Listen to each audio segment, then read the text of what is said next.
улаад шаазгай үзүүлж байна. За одоо ингээд дараагийн бичлэгээ та бүхэнтэй уншиж сонирхуулъя. Энэ удаа юу байх вэ гэхээр аниме ертөнцөөр. За аниме ертөнцөөр балаа юм яриад байхгүй юу.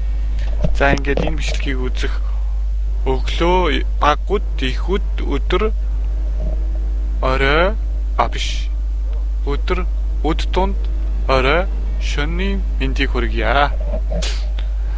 Өөрийн гэр бүлээс өшөө авахыг хүсдэг шонцонтой 8 анимын дүрийг танилцуулахаар бэлтлээ.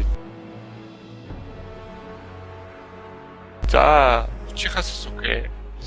Sasuke-г баг багт түүний ах Uchiha Itachi тосгоноо бослогоос хамгаалахын тулд өөрийн овгоо устгаж эцэг эхээ хороо дүү Sasuke-г амьд үлдээдэг. Болмоос Sasuke маш их ус санан Itachi-г хороохыг амьдралынхаа зорилго болгон эцэст нь хороож чаддаг. Гэрийн хийж алдаг байгаа шүү.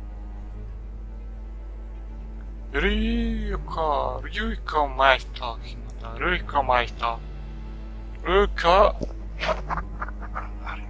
Ryuko авигаа хороосон гэх хэрэгээр өөрийн ихчтэй буруутгах мөн Ryuko төрснийхаа дараа өгөхстэй байсан ч түүний аав гурамчаар өгсөн болж охиноо өсгөн хожим алуулдаг.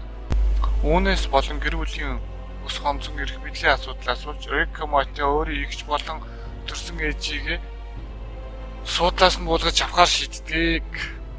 За. Зокон галын Зоозогийн хүү бөгөөд түүний аав өөрийг түүний эгчтэй харьцуулан алагчлан үзэж хүн даалгавруудыг түүнд даалгаж биелүүлж чадаагүйгээс түүнийг зөвлөдөг.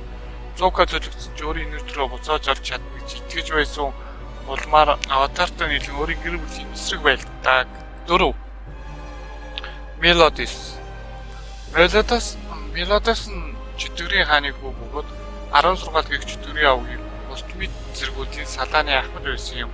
Чөтгөр болон дарихын хооронд дайн дэгдэж маш олон жил агаадан Мелодос хинээс ч илүү тулдаж эдэн мянган дарихын хайр нарийн хэвж байсан.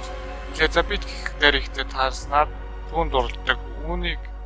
Түүний чөтгөрийн аваг болон дарихын аваг муугаар хүлээж авч тэр хоёрыг хоёулангийн ураг чимээ тунхагласнаар тэд өөрсдөө авгийн эсрэг зогсох шаардлагатай болдог. Мелодис 30 сургуулийн нөхдөдөө тулдаж дүү Зельдрис болон эцэг чөтгөрийн хаантайч тулддаг. 5. Zev Ackerman. Zevig баг байх түүний ээж нас орсны дараа авгах Kenny Ackerman түүнийг олон тулааны урлаг амьдралын угааг хэрэгт тэмцэх заан өсгдөг. Бөгөөд хожим Zevig бэлэн болсон гэж үзэн нэг ч үг хэлэхгүй алга болдог. Хожим Zev түүнийг нас барсан гэж боддог байсан ч улсын зараалаар түүний авгах Kenny Zevig алах хэрэгтэй болсноор тэд хоорондоо олон жилийн дараа уулзсан тулдаж Zev ялж Kenny нас бардаг. Jonathan Joestar. Нэг өдөр түүний аав Dai Brandon-ы аав дүртэй байсан учраас Dai-ийн аав нас барсны дараа өргөж хариулан түүнийг өргөж аван өөрийн хүү болгодог. Өргөмөл хүү Dai болон Jonathan нар хоорондоо харьцаа муутай байсан чивлэрэн нийлдэг. Хожим түүний аавын бие муудах үед эцгийгээ хөрөнгөж шунан хортуулж эхэлдэг. Үүнийг мэдсэн Jonathan ерөндөг хайхаар явдаг бөгөөд буцаж ирэн түүнийг илчлэн төлөвлөгөөг нь балладаг. Үүнээс болон өөрийгөө зүс сорогч болгон хуургаж түүнийг Jonathan-тай тулддаг. Jonathan Joestar гэдэг юм биш. Creed 7.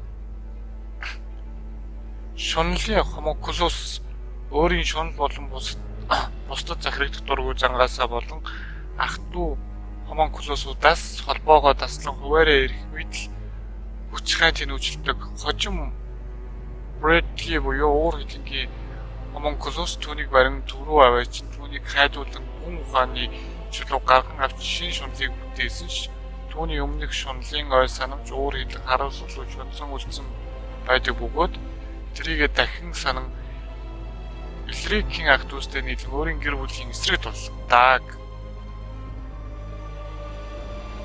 За. 8. Dabi.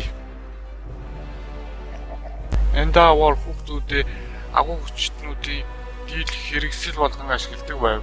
Dabогийн гал энэ дуурайгаас илүү байсан учраас эцэг түүнийг агуу хүчтэй өвчтнийг давна хэмээн итгэж маш их бэлтгэл сургууль хийдэг байсан ч хожим нь хоёр хэлмэд хийжмэс Тодороки төрснөд Дабиг хөсрөө хийдэг. Үүнээс болоод Даби хорон санаад болж ховрын авийнхаа эсрэг зогсдог. Зүтгэл гэдэг үстэй тий. Зүтгэл нь том хүүхэд. Даби гэж байгаа юм шүү дээ.